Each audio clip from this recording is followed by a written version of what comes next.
नमस्कार, मी वर्षा. सर्वांचं मनापासून स्वागत करते.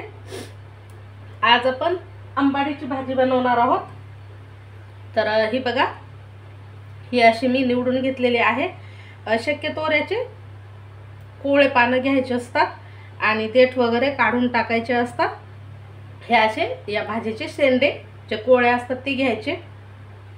आता ही भाजी आपण तोडून एका पाण्याने धुवून घेतली आहे. कढईमध्ये आपण तेल टाकून घेऊ. अगदी झटपट होते ही भाजी आणि खूप कमी साहित्यामध्ये चवदार भाजी होते ही. तेल टाकून घेते.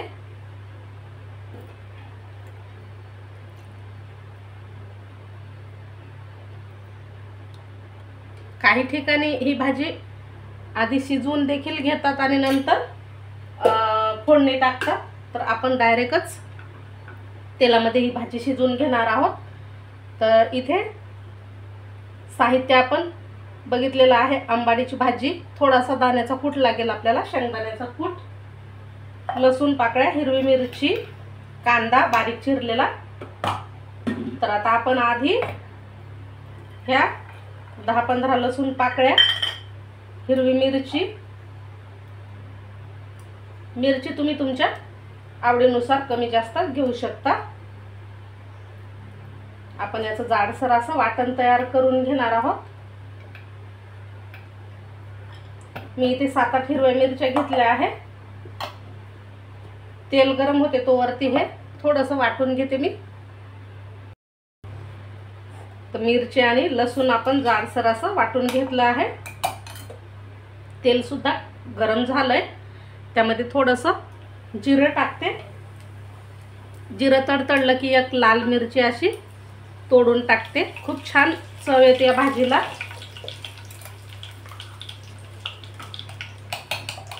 आता यामध्ये आपण हा बारीक चिरलेला कांदा टाकून घेऊ.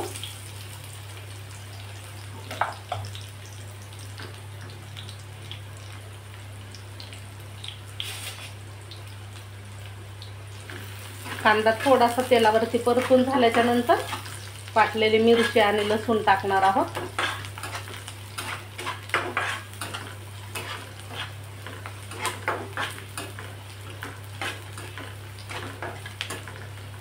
आता ही भाजी आपण चिरून देखील घालू शकतो फोडणीमध्ये किंवा डायरेक्ट अशी अख्खी सुद्धा टाकू शकतो. शिजायला फार वेळ लागणार नाही.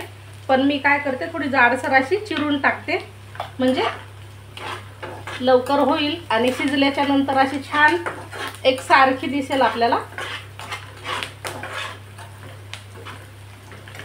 कांदा थोडासा परतून झाला की हिरवी मिरची आणि लसणाची भरड टाकायची यामध्ये.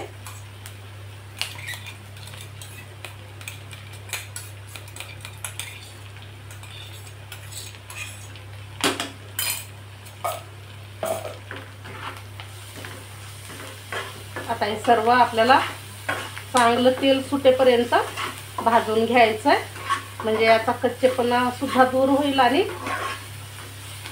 खायला छान लागेल आपल्याला. एक 2-3 मिनिटं तरी हे परतून घ्यायचं आहे. तोपर्यंत ही भाजी चिरून घेते. तर अशी थोडी थोडी भाजी घ्यायची आणि अशी चिरून घ्यायची आहे.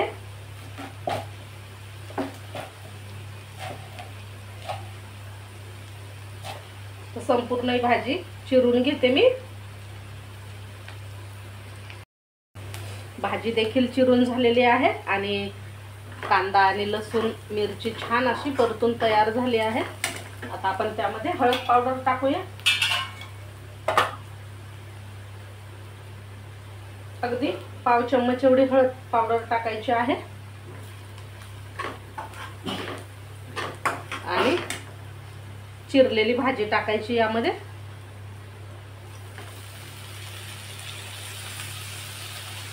आता जरी ही भरपूर दिसली भाजी तरी शिजून ना फार कमी होते बघा.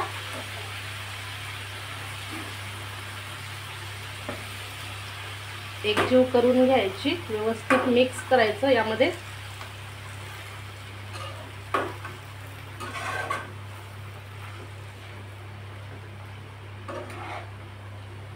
जशी जशी भाजी शिजायला लागेल तशी कमी होते आणि याला पाणी सुटते बघा।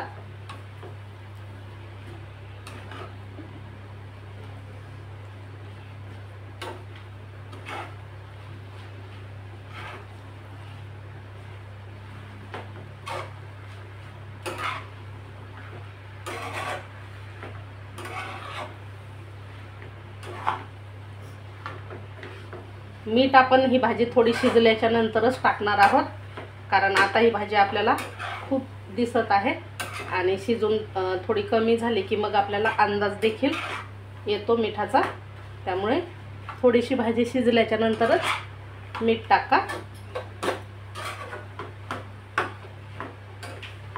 आता यावर झाकण ठेवते, 1-2 मिनिटं ही भाजी शिजून घेते।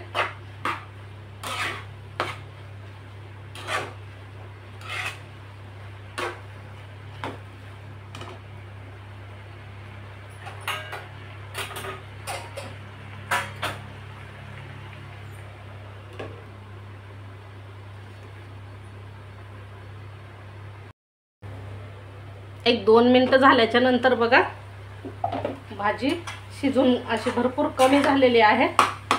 आता यात आपण चवीनुसार मीठ टाकून घेऊ। या भाजीला पाणी न टाकताच शिजून घ्यायचं आहे। तुम्ही इथे पाहू शकता याला भरपूर असं पाणी सुटलेलं दिसते।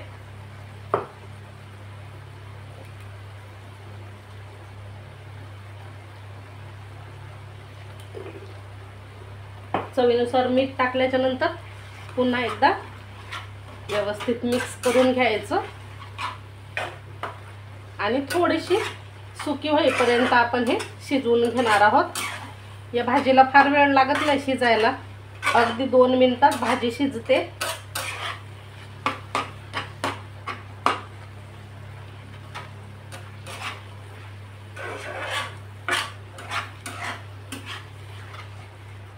एक 2 मिनिटं अजूनही शिजवते, कारण यामध्ये थोडंसं जे पाणी दिसत आहे ते आटवून घ्यायचं आहे आपल्याला। तर 1-2 मिनिटं आपण ही भाजी शिजवून घेतली आहे पुन्हा। तर इथे तुम्ही पाहू शकता छान अशी कोरडी झाली आहे। यामधलं जे पाणी आहे ते सर्व आटून गेलेलं आहे। आता आपण यामध्ये 1-2 चमचे भाजलेल्या शेंगदाण्याचा कूट टाकणार आहोत आणि थोडा जाडसर असा हा कूट टाकायचा आहे, बारीक नाही करायचा। आता इथे गॅस बंद केला तरी चालेल। आपली भाजी तयार झाली आहे। मस्त ज्वारीच्या बाजरीच्या भाकरी बरोबर खा, खूप छान लागते। अप्रतिम अशी भाजी झाली आहे। तर ही आंबाडीची रानभाजी तुम्हाला कशी वाटली नक्कीच कमेंट करा। व्हिडिओ आवडल्यास लाईक शेअर करा आणि नवीन असाल चॅनलवर तर सबस्क्राईब करायला देखील विसरू नका। पुन्हा भेटू अशाच छानशा झटपट रेसिपीसह। आता गॅस बंद करून घेते आणि मस्त बाजरीच्या भाकरी सोबत खाते।